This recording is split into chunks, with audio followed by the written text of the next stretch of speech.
تو یسوع مسیح نے کہا کہ اگر تم میں بھی ایسا ایمان ہوگا تو جو چاہو گے وہ مانگو گے وہ ہو جائے گا. تو آج ہماری ایمان کا مطلب کیا ہے؟ ہاں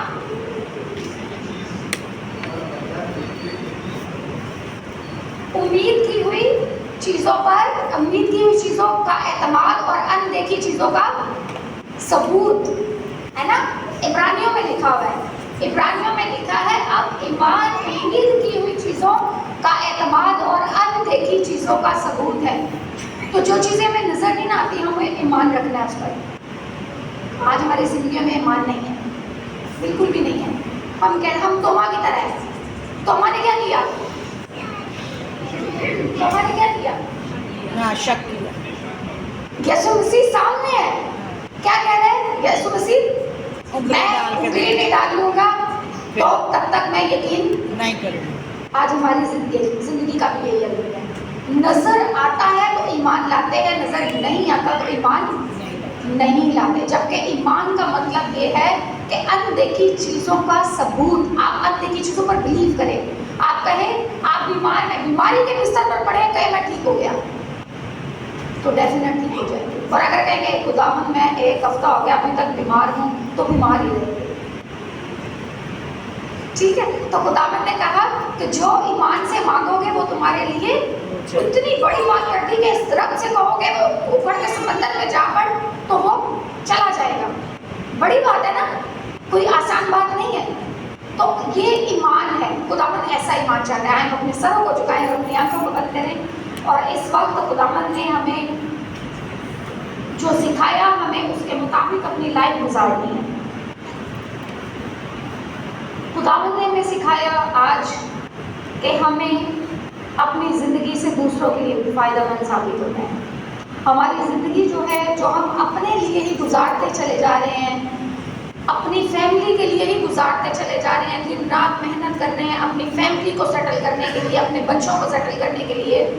خداوند یہ نہیں چاہتا کہ صرف آپ کا دھیان اپنے بچوں پر ہو، آپ کا دھیان اپنی ہی فیملی پر ہو. خداوند کہتا ہے، خداوند یسوع مسیح جب آخری دن عدالت کے لیے آئیں گے تو آ کر کہیں گے کہ اے میرے باپ کے مبارک لوگوں جو بادشاہی بنائے عالم سے تمہارے لیے تیار کی گئی ہے اسے میراث میں لو. اور پھر خداوند بتائیں گے کہ کیوں ان کو خداوند نے یہ بادشاہی دی. خداوند کہیں گے کہ میں ننگا تھا تم نے مجھے، یسوع مسیح کہیں گے میں ننگا تھا تم نے مجھے کپڑا پہنایا، میں پیاسا تھا تم نے مجھے پانی پلایا. تو آج اس کا یہی مطلب ہے کہ ہماری زندگیاں جو ہیں وہ فائدہ مند ثابت ہونی چاہیے. ہماری زندگیوں سے دوسروں کو فائدہ ملنا چاہیے. ہاللیلویا. ہم سب خداوند سے یہ وعدہ کریں گے کہ خداوند تو ہمیں فضل بخش تاکہ ہم اپنی زندگیوں سے تیرے جلال کو ظاہر کریں، تاکہ ہم اپنی زندگیوں سے دوسروں کے لیے برکت کا باعث بنیں. ہماری زندگیاں جو ہیں وہ دوسروں کے لیے مزے کا باعث بنیں. ہماری زندگیاں جو ہیں وہ دوسروں کو گناہوں کی تاریکی سے نکالنے کا باعث بنیں. ابھی ہم نے خوبصورت گیت گایا، گھر گھر میں انجیل سنائیں گے، پیارے یسوع کا نام بتائیں گے اور بھولے بھٹکوں کو راہ پر لائیں گے. ہاللیلویا. تو آج بھولے بھٹکوں کو راہ پر لانے والا بن جائیں. آج خداوند کی حضوری میں صرف گانے کی حد تک نہ کہیں کہ اے خداوند ہم روح کی تلوار لے کر نکلیں گے اور جا کر بھولے بھٹکوں کو راہ دکھائیں گے، بلکہ دل سے اس بات کا آج وعدہ کرنا ہے کہ جن لوگوں کو، جن زندگیوں کو ہم دیکھتے ہیں کہ بھٹک چکی ہیں، گناہوں میں ہیں، ان کو ہمیں ان گناہوں سے نکالنا ہے. ہاللیلویا. خداوند کے کلام کو بتا کر خداوند کی حضوری میں التجا کریں گے. قادر مطلق زندہ آسمانی خدا، جلال کے بادشاہ، اے لشکروں کے رب، اے آسمانی خداوند کے خداوند، اے مہربان خدا تو جو ہمیشہ ہمیں اے خداوند سکھاتا ہے، اے خداوند تو جو ہمیشہ ہمیں بتاتا ہے کہ ہمیں کس طور پر اپنی لائف گزارنی ہے. اے خداوند تو جو ہمیشہ ہمیں درس دیتا ہے کہ ہماری زندگیوں سے دوسروں کو فائدہ پہنچنا چاہیے. اے خداوند تو جو ہمیشہ ہمیں درس دیتا ہے کہ ہمیں تیری خدمت کرنی ہے. اے خداوند، اے جلال کے بادشاہ، تو ہمیں فضل بخش تاکہ عظیم خداوند ہم تیری حضوری میں اے خداوند جو ہم وعدہ کر چکے ہیں کہ ہم دوسروں کو تیری حضوری میں لے کر آئیں گے، دوسروں کے لیے نور بنیں گے، دوسروں کے لیے نمک بنیں گے.